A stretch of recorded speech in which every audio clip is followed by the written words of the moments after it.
అల్లుడల్లుడే పార్టీనే అంటున్నారు ఆ సీనియర్ నేత. రాజకీయం వేరు కుటుంబం వేరని చెప్పకనే చెప్పారాయన. అల్లుడు మామ చెరో పార్టీలో ఉండి బైపోల్ ఫైట్ చేసి ఇప్పుడు ఆత్మీయ ఆలింగనం చేసుకోవటం ఆసక్తికరంగా మారింది. మామ అల్లుళ్ళు ఒకరినొకరి సత్కరించుకోవటం ఇటు కాంగ్రెస్ అటు బీఆర్ఎస్ లో హాట్ టాపిక్ అవుతోంది.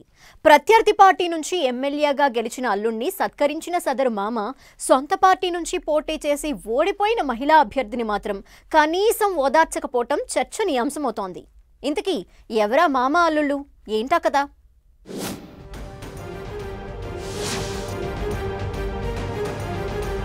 బీఆర్ఎస్ లో చర్చనీయాంశంగా తలసాని తీరు.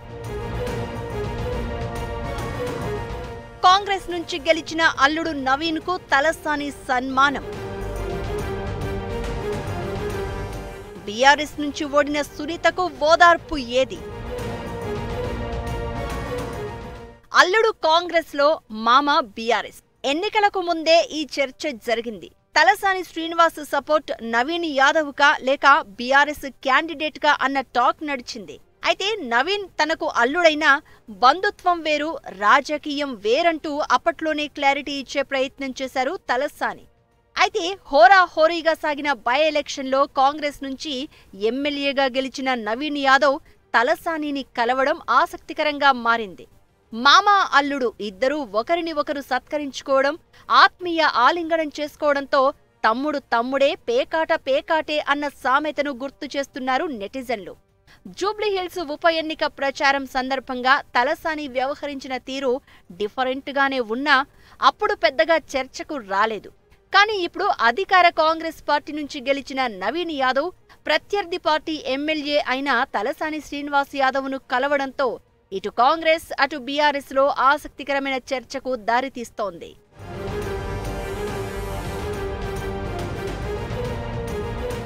జూబ్లీహిల్స్ ఉప ఎన్నికలో గెలిచిన కాంగ్రెస్ ఎమ్మెల్యే నవీన్ యాదవ్ మాజీ మంత్రి తలసాని శ్రీనివాస్ యాదవ్ కు అల్లుడు అవుతాడన్న సంగతి అందరికీ తెలుసు.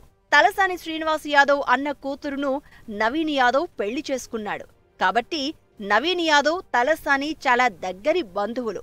ఈ క్రమంలోనే మొన్న జరిగిన జూబ్లీహిల్స్ ఉప ఎన్నికలో తన అల్లుడు నవీన్ యాదవ్ కాంగ్రెస్ పార్టీ అభ్యర్థిగా పోటీ చేయడంతో బీఆర్ఎస్ పార్టీ ఎమ్మెల్యేగా ఉన్న తలసాని శ్రీనివాస్ యాదవ్ కొంత సైలెంట్ గా ఉండిపోయారు.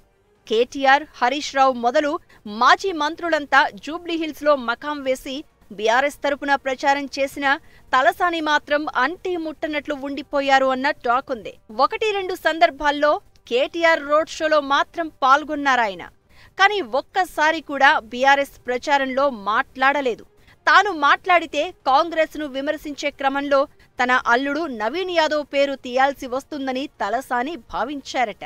అందుకే తాను పెద్దగా ప్రచారం చెయ్యను అని, తన సామాజిక వర్గం, తన కుటుంబం పరిస్థితిని దృష్టిలో పెట్టుకుని జూబ్లీహిల్స్ ఉప ఎన్నిక నుంచి దూరంగా ఉంచాలని తలసాని ముందుగానే పార్టీ వర్కింగ్ ప్రెసిడెంట్ కేటీఆర్ కు విజ్ఞప్తి చేసినట్లు ఇన్సైడ్ టాక్. కేటీఆర్ కూడా తలసాని పరిస్థితిని అర్థం చేసుకుని జూబ్లీహిల్స్ ఉప ఎన్నికకు సంబంధించి అంతర్గత సమావేశాల్లో మినహా ప్రచారానికి పిలవలేదు.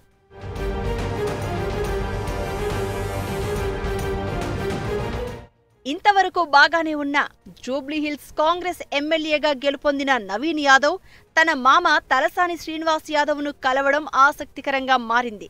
తలసాని ఇంటికి వెళ్లిన నవీన్ యాదవ్ ఆయన ఆశీర్వాదం తీసుకున్నారు.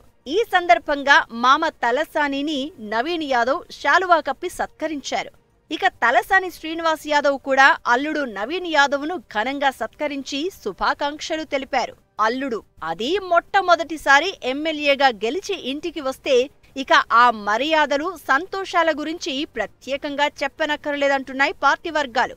అయితే తలసాని ప్రత్యర్థి పార్టీ కాంగ్రెస్ నుంచి ఎమ్మెల్యేగా గెలుపొందిన నవీన్ యాదవ్ ను కలవడం, సత్కరించడాన్ని పెద్దగా తప్పుపట్టకపోయినా సొంత పార్టీ నుంచి పోటీ చేసి ఓడిపోయిన అభ్యర్థి మాగంటి సునీతను కనీసం ఓదార్చలేదని బీఆర్ఎస్ లో చర్చ జరుగుతోంది.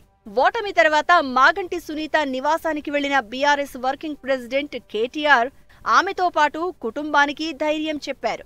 కానీ తలసాని కనీసం కేటీఆర్ తో కూడా వెళ్లలేదని, అదే నవీన్ యాదవ్ అల్లుడు కాబట్టి ఇంటికి పిలిపించుకుని మరీ సత్కరించాడు అనే గుసగుసలు వినిపిస్తున్నాయి.